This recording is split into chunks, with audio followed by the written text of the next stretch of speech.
What's up, everybody? In this video, I'm going to talk to you about why the Detroit Pistons will and should draft Bennedict Mathurin. The guy has great upside, but we're going to talk about a lot of that. Don't forget, tune in live with us. We're going to be doing the NBA draft this Thursday. Can't wait to see you all there. Had such a good turnout for the lottery. Hope we can see the same thing with all of you for the NBA draft and turnout. So let's talk about one of those guys the Pistons could pick, and that is Bennedict Mathurin. And this is a guy that we have been talking about quite a bit on this show, and I think Pistons fans in general really like him. But I think there's also this internal struggle because while they love Mathurin, they feel like he should be drafted 7, 8, or 9, or even 6, but 5 seems like it's a little high for him. And I'm here to kind of ease your nerves on that and tell you why I think Bennedict Mathurin is not a reach at all at 5. In fact, I think that's exactly where he should be placed. I think the Pistons will draft him. So let's, as I love to do, let's go look at some of the numbers, right? And one thing you see about Bennedict Mathurin, even though he's had 2 years in college, he's not old. He's exactly 20 years old. He will be 20 when the season starts. He'll be 20 when the season ends. And so he's not an old player, but he is a player that comes with experience. He's also a guy that has not only a good frame on him, but an athletic frame. He's 6'6", 205 pounds. He's got a 6'9" wingspan, which isn't anything amazing, but it's not a problem either. But he's a guy who won, I believe, Pac-12 Player of the Year. He's consistent. He gets it done. He plays within the system and what they did there at Arizona. He shot 45% from the field. He's a 37% three-point shooter on 6 attempts per game. I mean, that's such a high attempt number. I'm sure if it was down or there's more spacing like there is in an NBA court, I don't think that number goes down much. I understand it's a little deeper three, but his free throw percentage is pretty good. Not great. Honestly, leaves a little to be desired there. But here's the things that I like about Bennedict Mathurin. He has a high floor. We've talked about the high floor of Bennedict Mathurin, but what not enough people are talking about is the high ceiling. When I watch Bennedict Mathurin, I'm watching a guy that I think could turn into something absolutely special. What's the thing everybody says is his struggle? Right? It's possibly playmaking, even though he's absolutely shown flashes and signs of being a good playmaker. But it's also, can he dribble? Can he score off the bounce? I have a question for you. Would you rather try and teach someone and coach someone how to shoot off the bounce and how to score off the bounce? And can you create a better handle easier or a better jump shot? I think there's some arguments that are to be made here. For me personally, my money is going to go on, I'm going to teach someone to shoot off the bounce rather than just to shoot. I would rather have a guy that knows how to get the ball in the bucket and do things and then see how well he can expand his game. Let's think about this even on the Pistons. If we've taken guys who can't shoot, how often do they turn into great shooters? It's hard to think about in the last few years, isn't it? You make the argument, Frank Jackson. Well, Frank Jackson had one great year and then fell right back to where he was. Hamidou Diallo, unbelievable athlete, can't shoot, still can't shoot. Isaiah Stewart has shown flashes, and I still think he could get there, but it's a long work in progress. What about guys who could shoot, but we didn't know if they could score off the bounce? Sadiq Bey.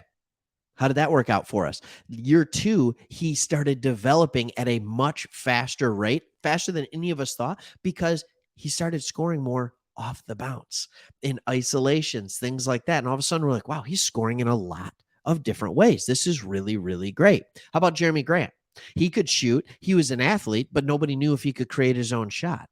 Like a year in, we were amazed at how quickly that came around when he was just given the opportunity. And then year 2, I mean, there's been injuries and things like that, but he continued down that path, especially when him and Cade were playing together. That was really, really good.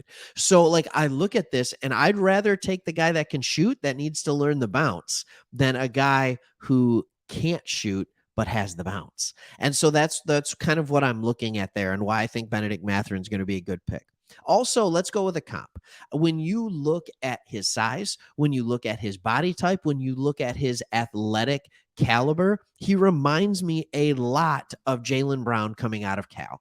The difference between Bennedict Mathurin and Jaylen Brown probably had a little more hops, a little more kind of crazy athleticism, but Bennedict Mathurin's already a ready-made shooter. As soon as Jaylen Brown's jump shot came around, what happened to his game? Oh my goodness, dude went off. Like we just saw him. Yes, they lost in the NBA Finals, but he helped carry that team all the way to the NBA Finals as clearly the second best player on the team. And many nights he was the best player on the team. So I think when you look at that comparison, and I go back, watch the tape from him at Cal, and you're going to be like, oh, dang, Bennedict Mathurin, even his rookie season, you're going to see it.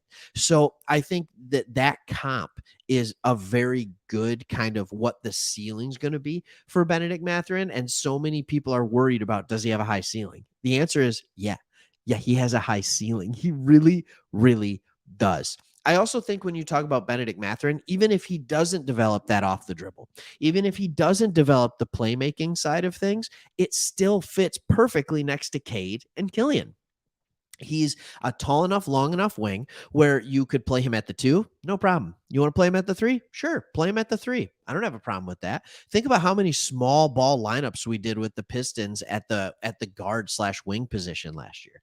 Times where Cade was playing with Killian, with Frank Jackson, with Corey Joseph. Like, I mean, there were a lot of times where we had 3 guards in the game. I think Bennedict Mathurin's a much better 3 than any of those guys that I just listed. And when you have height at the point guard position like Cade does, it allows you to get away with things like that.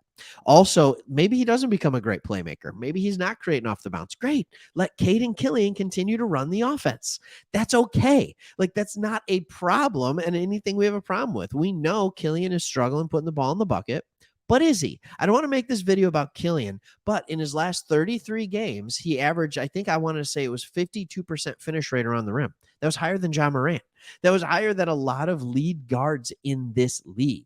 So let's just kind of get away from this idea that Killian can't finish, he can't play. No, he can't shoot right now, but that's why you have Mathurin.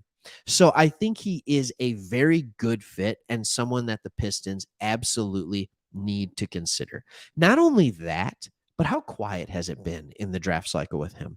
Sometimes I like the guys that you're just not all in the news. You don't need to be the center of attention. He was at Arizona. He was the Pac-12 player of the year. He was a great basketball player, but he was very willing to stay in the system, do what he needed to do for what coach felt was the best way for his team to win. He was willing to do it. That's a guy that I want on my team because even though he'd be coming in as the number 5 pick, he is not the number 1 option in the Detroit Pistons. Cade Cunningham is. And if Jeremy Grant's on this team, he's not the number 2 option. And he might not even be the 3 option with Sadiq Bey there. Like, there is a lot of guys that are going to be in front of him, and he would be a great guy to be a role player coming in, could be a starter right away. He could absolutely be a starter right away, and I think would be an immediate upgrade over Corey Joseph next to Cade Cunningham. But he then can develop and become the player that I think he absolutely can be. The Pistons aren't so good that they won't be able to develop him.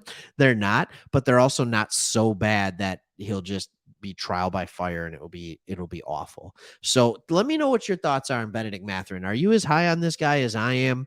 I foresee good things coming. I don't think he ever becomes a 42% three-point shooter. I don't think he's just this ridiculous, but I think he's just one of those guys that can do everything well, offensively, defensively. Just he becomes one of those guys, there's no holes in his game, and you add the elite athleticism, you got yourself a top 5 pick. I really do believe that. Let me know what your thoughts are. Don't forget to watch the NBA draft with us. We'll be streaming it live right here on Sports Talk Detroit. And if you like what we're doing at our channel and you want more Pistons, Lions content, hit that subscribe button, get those updates, and we'll see you on the next one.